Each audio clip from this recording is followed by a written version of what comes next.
ये आकाशवाणी गोरखपुर है। अब आप प्रमोद कुमार सिंह से क्षेत्रीय समाचार सुनिए। प्रधानमंत्री नरेंद्र मोदी ने कहा है कि संविधान हमारे लिए मार्गदर्शक है और ये बड़े गर्व की बात है कि भारतीय संविधान के अगले वर्ष 26 जनवरी को 75 वर्ष पूरे हो रहे हैं।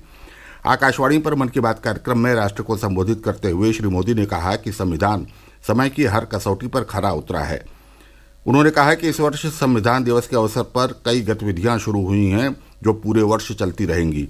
श्री मोदी ने कहा कि संविधान की विरासत से नागरिकों को जोड़ने के लिए www.constitution75.com के नाम से एक विशेष वेबसाइट बनाई गई है। इसमें आप संविधान की प्रस्तावना पढ़कर अपना वीडियो अपलोड कर सकते हैं। अलग अलग भाषाओं में संविधान पढ़ सकते हैं। संविधान के बारे में प्रश्न भी पूछ सकते हैं। मन की बात के श्रोताओं से, स्कूल में पढ़ने वाले बच्चों से, कॉलेज में जाने वाले युवाओं से मेरा आग्रह है, इस वेबसाइट पर जरूर जाकर देखें, इसका हिस्सा बने।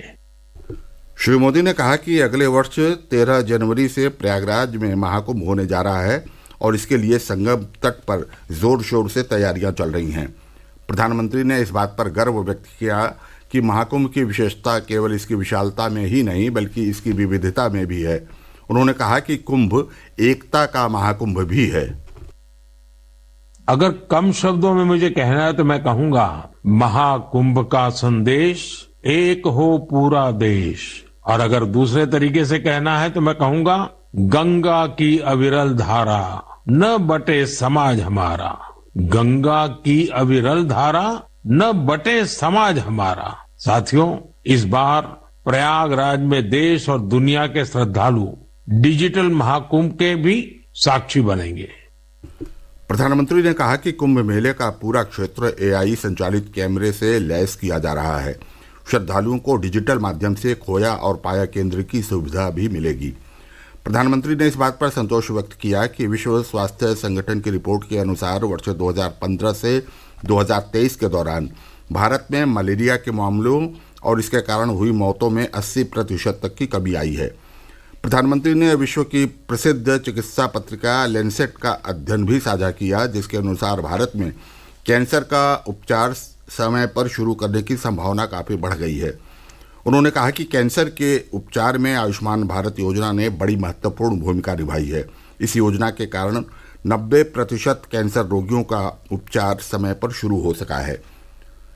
प्रदेश के मुख्यमंत्री योगी आदित्यनाथ ने आज नई दिल्ली में राष्ट्रपति द्रौपदी मुर्मू से शिष्टाचार भेंट कर उन्हें महाकुंभ 2025 का आमंत्रण दिया।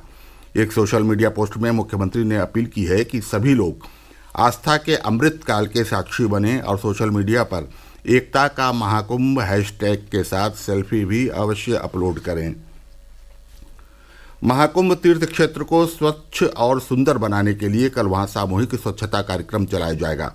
प्रदेश के नगर विकास और ऊर्जा मंत्री ए.के. शर्मा कल सुबह इस कार्यक्रम में हिस्सा लेंगे। इस दौरान नागवासुकी मंदिर से दशाश्वमेध घाट तक सफाई होगी, जिसमें श्री शर्मा भी श्रमदान करेंगे। केंद्रीय कानून मंत्री अर्जुन राम मेघवाल ने आज अयोध्या पहुंचकर श्री राम लला का दर्शन पूजन किया। इस मौके पर संवाददाताओं से बातचीत में उन्होंने कहा कि वन नेशन वन इलेक्शन और वक्फ संशोधन विधेयक को संयुक्त संसदीय समिति की रिपोर्ट आने के बाद सदन में रखा जाएगा।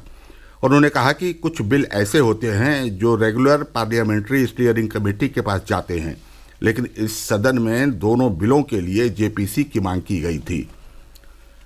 जनवरी 2025 में होने वाले गोरखपुर महोत्सव के दौरान भव्य शिल्प मेला भी लगेगा। इस मेले में जमशेदपुर की ज्वेलरी, गुजरात की काशीदाकारी, मऊ व वाराणसी की साड़ी, कश्मीरी शाल, पंजाब के ऊनी कपड़े, राजस्थानी जूते, आसाम बैम्बू के सजावटी सामानों और लखनऊ की चिकनकारी समेत 300 स्टॉल लगाए जाएंगे।